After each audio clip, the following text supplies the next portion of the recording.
구독, 좋아요 눌러주세요. 시청자 여러분 안녕하십니까? 비즈니스 투데이 고유경입니다. 1월 28일 목요일 오늘의 주요 뉴스 전해드립니다. 첫 소식입니다. 조국 전 장관 아들에게 허위 인턴 증명서를 작성해 대학원 입시 업무를 방해한 혐의로 기소된 최광욱 열린민주당 대표가 1심에서 징역 8개월에 집행유예 2년형을 선고받았습니다. 서울중앙지법 형사 9단독 정종건 판사는 최 대표의 업무방해 혐의를 유죄로 인정하고 이같이 선고했습니다. 정 판사는 조국 전 장관 아들은 사무실에 몇 차례 들러 영문 번역 업무 등을 수행한 데 불과하고 확인서 내용과 같이 정기적으로 근무한 게 아니어서 확인서 내용은 허위라고 말했습니다. 또한 이 같은 내용은 입시 담당자로 하여금 그 내용에 대한 오인과 착각을 일으켜 입시 업무 방해가 인정된다고 밝혔습니다. 이 판결이 그대로 확정되면 최 대표는 의원직을 상실하게 됩니다. 삼성전자는 지난해 영업이익이 35조 9,939억 원으로 전년 대비 29.62% 증가했다고 밝혔습니다. 매출은 총 236조 8,070억 원으로 전년 대비 2.78% 올랐습니다. 연간 영업이익은 2013년과 2017년, 2018년 이후 네 번째로 높았고 매출도 역대 세 번째를 기록했습니다. 작년 4분기 영업이익은 9조 470억 원, 매출은 61조 5,515억 원을 기록했습니다. 이는 전년 동기와 비교해 각각 26.35%, 2.78% 오른 수치로 디스플레이와 메모리 업황이 개선되면서 양호한 실적을 기록했습니다. 다만 삼성전자는 메모리 가격 하락과 세트 사업 매출 감소, 마케팅비 증가, 부정적 환율 영향 등으로 전분기 대비 영업이익이 감소했다고 설명했습니다. 롯데는 파트너사들의 자금 운용에 도움을 주기 위해 납품대금 약 6,400억 원을 조기 지급한다고 밝혔습니다. 중소 파트너사들이 명절에는 급여와 상여금 등 일시적으로 다양한 곳에 자금이 많이 필요하다는 점을 감안해 앞당겨 지급하기로 한 것입니다. 이번 납품대금은 설 연휴 3일 전인 2월 8일까지 모두 지급 완료될 예정입니다. 롯데백화점과 롯데 이커머스, 롯데정보통신, 롯데건설, 롯데케미칼 등 30개 계열사 약 18,000개의 중소 파트너사가 혜택을 볼 것으로 예상됩니다. 현대백화점은 다음 달 26일 서울 영등포구 여의도에 서울 최대 규모 백화점 더현대 서울을 오픈한다고 밝혔습니다. 더현대 서울은 지하 7층에서 지상 8층 규모로 영업 면적만 89,100제곱미터로 서울 최대 규모입니다. 김영종 현대백화점 사장은 서울 지역에서 가장 큰 규모와 영업 면적을 바탕으로 현대백화점 그룹의 유통 역량과 노하우를 활용해 더현대 서울을 대표 라이프스타일 랜드마크로 키울 방침이라고 밝혔습니다. 더현대서울은 지상 1층에서 5층의 매장 형태가 타원형의 순환 동선 구조로 동선을 만들어 마치 대형 크루즈를 떠올리게 디자인할 예정입니다. 5층의 실내 녹색공원을 중심으로 문화예술과 여가생활, 식사 등을 동시에 즐길 수 있는 컬처 테마파크도 구성할 예정입니다.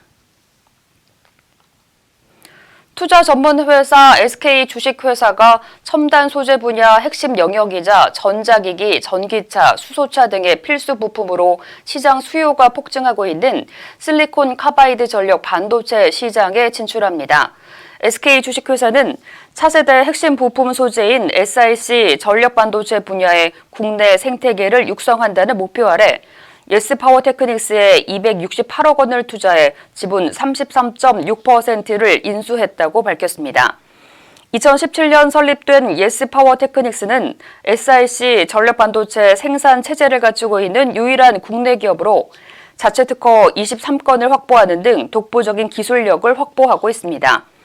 SK 주식회사는 연구개발 지원과 설비 증설 투자 등 예스파워테크닉스 고유의 경쟁력을 강화하고 그룹 내 반도체와 웨이퍼 사업과의 시너지 창출 방안도 구체화해 나갈 계획입니다.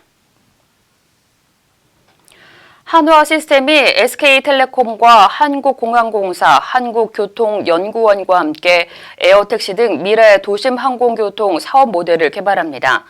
한화시스템과 SK텔레콤은 서울 강서구 한국공항공사 사옥에서 UAM 사업 협력을 위한 4자 업무협약 MOU를 맺었다고 밝혔습니다. UAM은 전기로 구동하는 소형 기체를 활용한 항공 이동 서비스입니다. 4개사는 UAM 기체 개발과 이착륙 터미널인 버티포트 인프라, 운항 서비스와 모빌리티 플랫폼에 이르는 UAM 가치 사슬을 구축하고 관련 산업 생태계 조성과 활성화를 위해 상호 협력합니다. 김현철 한화시스템 사장은 미래 모빌리티 분야의 업계 선도 기업들과 전방위적으로 사업 기회를 발굴할 것이라고 말했습니다. 현대차 기아가 상용차 교통 빅데이터를 활용한 교통안전 문화 정착과 모빌리티 생태계 활성화에 나섭니다. 현대차 기아는 한국교통안전공단과 함께 차세대 DTG 공동개발 추진을 위한 업무 협약을 체결했습니다.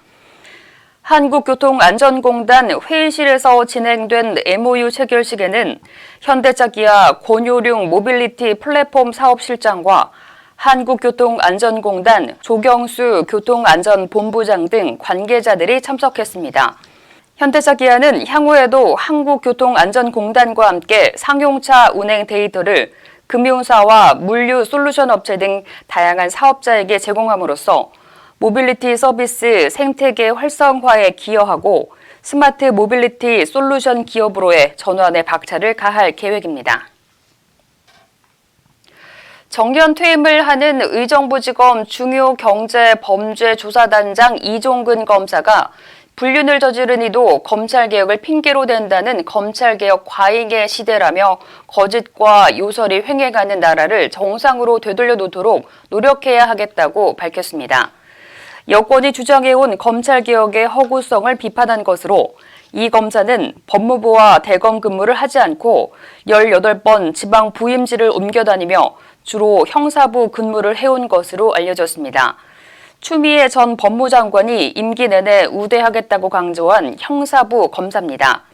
이 검사는 이날 검찰 내부 통신망에 을사오적처럼 내부에서 외압에 편승하는 일부 세력이 있고 그들처럼 한자리를 차지할 수 있겠지만 역사 속에서 그들의 발밑으로 간신으로 자리를 차지하게 될 것이라고 말했습니다. 척수 손상으로 하반신이 마비된 생쥐가 유전자 치료를 받고 2-3주 뒤에 다시 걷기 시작했습니다. 아직 특별한 치료법이 없는 마비 환자들의 증상을 개선하는 연구에 도움이 될 것으로 기대됩니다.